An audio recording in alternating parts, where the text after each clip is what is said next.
Okay, I'm just gonna issue an official warning. The sound you're about to hear is worse than a game show buzzer on steroids. Yes, it's a smoke detector. And yes, it's annoying, but it saves lives. I'm Miriam Johnson, co-host of the TV show Home Time. I've been involved with home improvement projects my whole life. And believe it or not, I see homes without smoke detectors or with non-functioning smoke detectors all the time. The National Fire Protection Association says that smoke detectors should be installed in each bedroom and outside every sleeping area.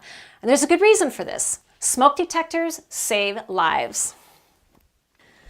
I have some smoke detectors here to show you. Some run on batteries and some are hardwired and include a battery backup. If you use a battery-powered unit, make sure that you test the alarms once a month. It's also recommended that you change the batteries once a year. Now, my preference is a hardwired unit that has a battery backup in case the power goes out. Now, these can be interconnected so that if one sounds the alarm, all the detectors in the home go off. The only thing is you do need to have a professional electrician install this for you.